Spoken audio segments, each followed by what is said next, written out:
Quero cumprimentar a todos com a gloriosa paz do Senhor Jesus Cristo. Com prazer, nós retomamos o estudo sistemático da Palavra de Deus, oferecido pela Escola Bíblica Dominical da Igreja Evangélica Assembleia de Deus em Curitiba. A lição de número 12 desse trimestre abordará o seguinte tema: a integridade da doutrina cristã.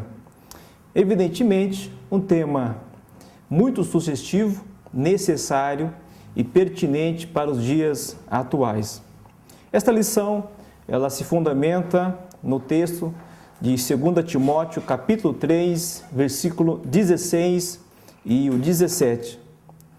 Os versículos citados dizem o seguinte: toda escritura divinamente inspirada é proveitosa para ensinar, para redarguir, para corrigir, para instruir em justiça, para que o homem de Deus seja perfeito e perfeitamente instruído para toda boa obra. Paulo, assim como é do seu perfil, o seu estilo, ele inicia essa porção bíblica trazendo uma afirmação contundente. Ele é claro, ele é incisivo quando diz: toda escritura divinamente inspirada, ela é proveitosa para várias ações. Eu queria chamar a sua atenção para essa primeira expressão, toda escritura. Sabemos que pela teologia, a Bíblia Sagrada, ela é analisada, ela é interpretada de diversas formas. Há inúmeras escolas teológicas que debruçam sobre a Bíblia para, de alguma forma, estudá-la, para, de alguma forma, interpretá-la. Dentre as teorias que versam sobre a inspiração e a natureza dessa inspiração bíblica, podemos destacar três principais. A primeira, chamada de ortodoxia, essa teoria da inspiração bíblica diz que a Bíblia é a palavra de Deus. Evidentemente, os ortodoxos, os pais da igreja, eles estão inseridos nessa escola. Há uma segunda teoria da inspiração, que é chamada modernismo. Segundo essa teoria, a Bíblia contém a palavra de Deus. Os conceitos de iluminação e de intuição bíblica estão inseridos nessa teoria. Em terceiro, temos a teoria chamada neo-ortodoxa. A neo-ortodoxia é uma teoria que diz que a Bíblia torna-se a palavra de Deus. E aí vamos encontrar vários teóricos, como Calbart, como Kierkegaard, entre outros filósofos e teólogos. Das três, evidentemente, o que nós entendemos é que as pessoas têm a liberdade para, de alguma forma, procurar entender a palavra de Deus. Porém, quando nós volvemos os olhos para a palavra de Deus, encontramos essa afirmação clara de Paulo. Ele diz: toda a escritura divinamente inspirada e proveitosa. E dentre as várias atribuições da Bíblia, da palavra de Deus, melhor dizendo, ela é apta para ensinar, para redarguir, para corrigir e para instruir. Evidentemente, esse versículo nos oferece uma estrutura homilética para um sermão. Mas eu queria apenas ficar com um desses termos. O segundo termo, que diz que toda a escritura ela é apta, é divinamente inspirada para redarguir. E o que é redarguir? Poucas pessoas se aplicam à definição dessa expressão. Segundo o dicionário, redarguir significa replicar, reverberar, ou seja, rearguir, ou seja, é um argumento posto duplamente, confrontado. Portanto, para todas as teorias, para todos os teoremas filosóficos, melhor dizendo, teológicos, a Bíblia tem uma palavra final. E é sobre essa palavra que nós vamos abordar nesta oportunidade. Pois bem, se a pergunta-chave é o que a doutrina é, talvez essa aceitação seja confrontada com uma contrapergunta, ou seja, o que a doutrina não é? Hoje nós temos muitas igrejas, muitos movimentos que tentam definir a doutrina, e cada um segundo o seu modo. E evidentemente, se não todas, a maioria delas fundamentando-se na palavra de Deus, ou pelo menos tentando fazer isso. A doutrina de Deus, por exemplo, não é o modismo. A doutrina de Deus não é passageira. A doutrina de Deus não é temporária. A doutrina de Deus não é localizada. Ela é eterna, ela é universal, ela é contundente. Ela supera todas as conceituações humanas. Portanto, segundo a própria revista, a doutrina é o ensino sistemático das verdades encontradas na Bíblia Sagrada. E o seu principal objetivo é levar o crente ou o cristão a ter uma vida perfeita diante de Deus e diante dos homens. E o texto continua trazendo a explanação, fazendo a relação da doutrina bíblica e o homem. E vai recuperar o personagem, a pessoa, a figura do pastor. Se há um elemento chave na relação da forma como Deus quer se revelar aos homens, entre Deus e essa humanidade, nós vemos no contexto eclesiástico a figura do pastor. E a lição diz que uma das funções basilares do pastor é alimentar as ovelhas com a palavra de Deus. Esse é o dever principal do pastor. Eu quero apenas acrescentar que, além de alimentar a ovelha, o pastor também tem a função também de proteger a ovelha e, terceiro, de guiar a ovelha. A ovelha, como sabemos, é um animal que depende essencialmente da atuação direta do pastor. Ou seja, a ovelha depende do pastor para se alimentar, pelo menos se alimentar-se bem, depende do pastor para ser protegida, ela fica vulnerável aos demais animais, e por último, a ovelha também, ela depende do pastor para ser guiada, é ele que vai dar a direção. Outro ponto muito importante que a própria lição nos oferece para nós estarmos refletindo, ela diz que o pastor que não ensina a palavra de Deus terá uma igreja problemática e suscetível às apostasias. Hoje, a impressão que eu, Neir, tenho é que parece que é muito melhor termos pastores onde a ênfase é na pregação essencialmente do que pastores que demonstrem um carinho, uma afinidade com o ensino. Historicamente, no contexto, inclusive pentecostal, nós vamos encontrar uma lista muito maior de pastores pregadores do que pastores ensinadores. Sem nenhum demérito deste ou do outro ministério, devemos entender que tanto o pastor quanto o ensinador são fundamentais para a vida da igreja de Cristo.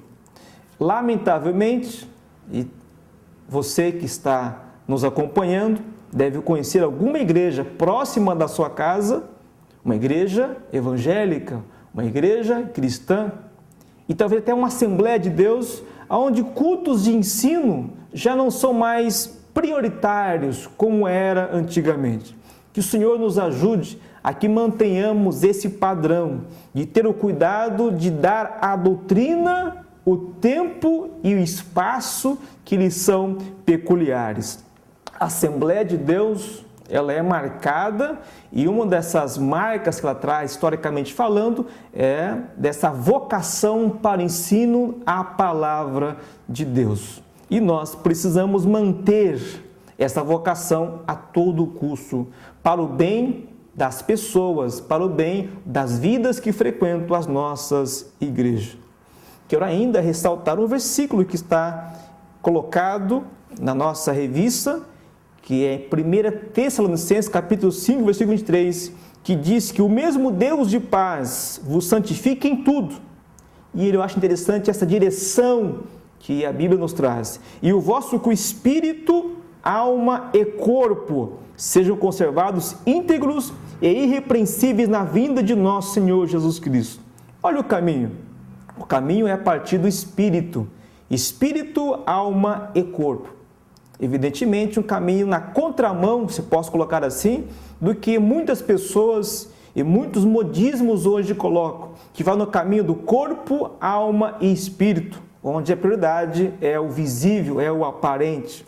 Mas a Bíblia diz que a doutrina, como revelação do plano de Deus para as pessoas, é a partir do espírito, da alma e também do corpo.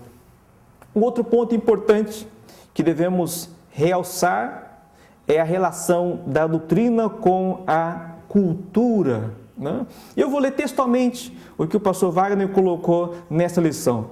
Em toda cultura há coisas boas e más. Devemos, por conseguinte, rejeitar tudo aquilo que contraria os preceitos bíblicos. No Brasil, quando pensamos cultura, podemos pensar vários elementos, mas dois seguramente chamam a atenção da maioria das pessoas: o folclore e o carnaval. Por questão de tempo e de opção minha, vou ficar com a primeira questão, que é o folclore.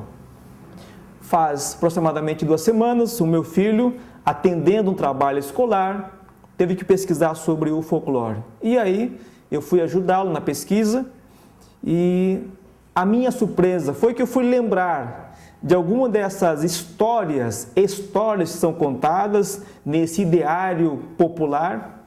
Eu faço questão de ler rapidamente 4 lendas, mitos e contos folclóricos que no Brasil são, diria, pregados, né? Ensinados pelos nossos filhos, né? Primeiro, Boitatá representa uma cobra de fogo que protege as matas dos animais e tem a capacidade de perseguir e matar aqueles que desrespeitam a natureza. Enfatiza a expressão matar. Um outro, porque são vários. Curupira é o protetor das matas e dos animais silvestres, representado por um anão de cabelos compridos e com os pés virados para trás. Ele persegue e mata todos que desrespeitam a natureza. Terceiro, Mãe d'Água, com seu canto atraente, consegue encantar os homens e levá-los para o fundo das águas. Ou seja, é um homicídio. E quarto, Corpo Seco. Esse eu nem lembrava mais, né? Em vida, era um homem que foi muito malvado e só pensava em fazer coisas ruins, chegando a prejudicar e maltratar a própria mãe. Então esse é apenas um mostruário, né? Apenas uma síntese. Peguei apenas 4 lendas que mostram, né, o ideário lendário do nosso país. É isso que é ensinado para os nossos filhos, para as crianças, né? De que isso de alguma forma povoa a fantasia infantil. Voltando para o nosso contexto, a impressão que eu tenho é que muitas das pregações hoje, elas literalmente abandonaram, abriram mão da palavra de Deus como revelação essencial de Deus para se vender a muitas lendas, a muitos folclores, a muitos pensamentos de autoajuda que na verdade trazem dificuldades e corrompem a santidade da igreja. Nós, como cristãos, devemos identificar o que é bom na cultura e o que deve ser deixado de lado. Aliás, por falar em cultura, vamos lembrar do que Paulo escreveu aos irmãos que moravam em Roma, no 2º versículo do capítulo 12 do livro da Carta aos Romanos, que diz assim: rogo-vos, pois, irmãos, pelas misericórdias de Deus, que, primeiro, apresenteis o vosso corpo por sacrifício vivo, santo e agradável a Deus, que é o vosso culto nacional. E, segundo, não vos conformeis com esse século, ou mundo, em outras versões. Terceiro, mas transformai-vos pela renovação da vossa mente, para que, quarto, experimenteis qual seja a boa, agradável e perfeita vontade de Deus. Na relação doutrina e cultura, devemos encontrar o equilíbrio, mas dando à palavra o que lhe é peculiar, ou seja, a primazia. Estou concluindo. Vamos falar sobre a resistência à doutrina sã ou à sã doutrina. Evidentemente, hoje há uma inversão total de valores. Quando você fala de valores absolutos, a ciência, o próprio conhecimento vai sempre colocar uma questão condicional. Mas será que é isso mesmo? A sua fé, em algum momento, ou ela foi, ou ela vai ser questionada. E com mais profundo for as raízes na doutrina bíblica, melhor vai ser a sua resposta, melhor vai ser o seu posicionamento. Portanto, nós não nos podemos vender esse evangelho light. Também não podemos ficar presos ao evangelho, eu diria, brucutu, um evangelho onde não contempla as pessoas, mas apenas uma obediência cega, farisaica, de normas e geralmente ordenações humanas, mas que possamos pregar o evangelho de Cristo Jesus, revestido com essa humanidade que Ele próprio fez, e conseguir atingir os corações, melhor dizendo, das pessoas. O texto fala fábulas e mitos. Eu queria contribuir, ou pelo menos provocar a sua reflexão. Será que o evangelho que nós estamos pregando não é o evangelho do era uma vez? Ou nós estamos pregando o evangelho puro, baseado na revelação de Deus? Que nós não possamos ser vendidos a essas lendas, mitologias, a pensamentos baratos, a uma mensagem que nós não sabemos a origem, mas que possamos saber de fato a origem da palavra de Deus. E por falar em origem, estava lembrando, enquanto meditava nessa palavra, antigamente, não muito antigamente, quando os leiteiros vinham vender leite em nossas casas, geralmente vinham com charretes, carroças, isso no interior, não é? E eles vinham com os galões e ali as donas de casa iam até o portão receber o leite. Normalmente, nós víamos o leite, conhecíamos a cor, a essência do leite.